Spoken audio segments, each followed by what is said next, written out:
world rarely takes from you by force. More often, it takes from you because you never learned when to close the door. The more accessible you become, the more your presence shifts from appreciated to expected. A strange rule governs human nature. What is constantly available gradually loses its perceived value, not because people are cruel, but because familiarity quietly turns gratitude into assumption. Time, attention, and energy are the most valuable things a person possesses, yet they are often given away as though they cost nothing. The Stoics understood something that modern life encourages us to forget. Your peace has value. Your attention has value. Your presence has value.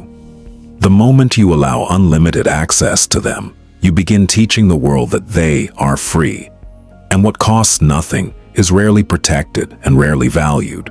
This is why so many people feel exhausted, despite doing everything they were told would earn appreciation. They confuse being available with being valuable. They confuse constant accessibility with genuine importance.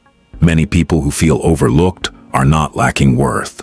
They are giving it away too freely. They answer every request, carry burdens that were never theirs, and make themselves available to everyone except themselves. How availability erodes value. Consider the steady ticking of a clock on a wall. At first you notice it, then it fades into the background. The sound hasn't changed, only your attention has. Something similar happens when a person makes themselves endlessly available. Their presence becomes expected rather than appreciated. Their reliability becomes assumed rather than acknowledged. As Seneca observed, nothing is prized more highly than what is difficult to attain. People notice change more than consistency, absence more than presence, interruption more than routine. A person who is always there eventually becomes part of the scenery.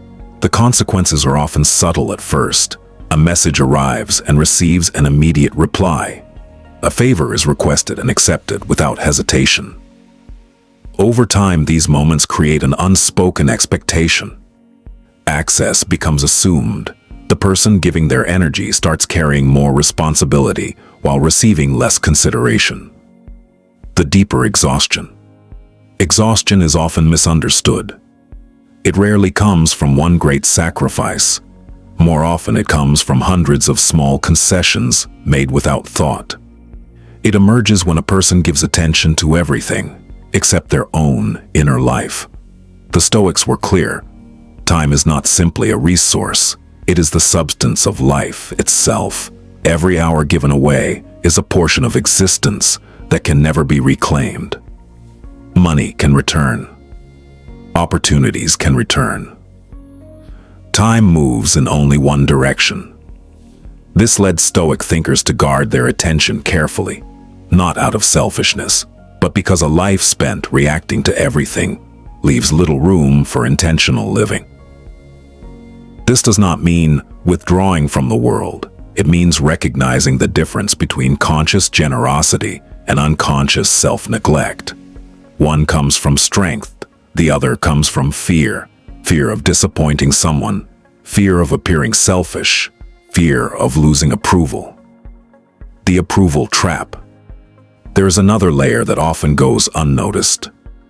Many people believe they simply enjoy helping others, but sometimes the need to be helpful is driven by something much deeper. Being needed can feel powerful. When someone depends on you, calls you first, or turns to you in difficult moments, it creates a sense of significance. And because that feeling is so rewarding, many people begin chasing it without realizing they are doing so. The Stoics understood that true stability cannot be built upon things outside your control. Reputation can change. Approval can disappear. If self-worth depends entirely on external factors, peace becomes fragile. A person becomes vulnerable to every opinion, every rejection, every shift in social dynamics. When approval becomes the priority, authenticity begins to disappear. The person seeking validation starts adapting, adjusting, and tolerating situations that violate their standards, trading dignity for acceptance. Little by little, small compromises become habits. Eventually, they become a way of life. The power of deliberate presence.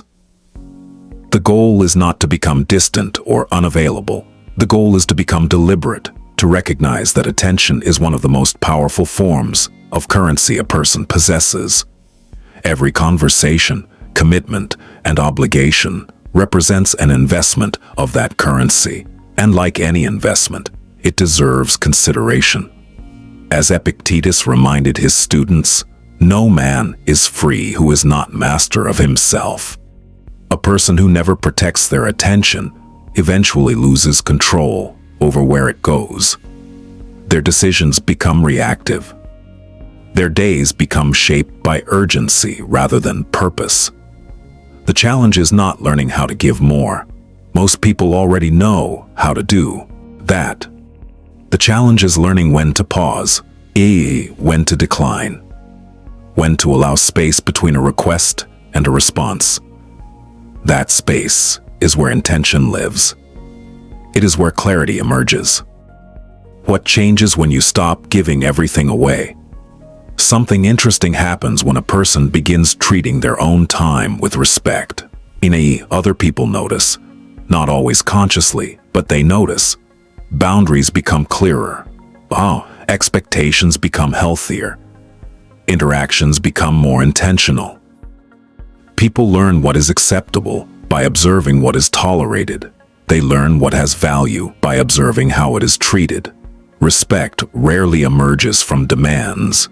It grows when actions align with principles, when standards are maintained consistently, and when a person demonstrates that their values are not negotiable simply because external pressure appears.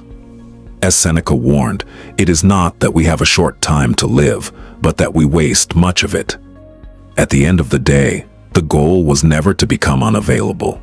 It was to become intentional, to stop giving away your time, attention, and peace without thought. To recognize that your life is finite, your energy is valuable, and your presence means something. The moment you truly understand that, everything changes. You stop chasing, you stop proving, you stop negotiating your worth. And in that quiet space, you begin to discover a freedom that no one can give you, and no one can take away.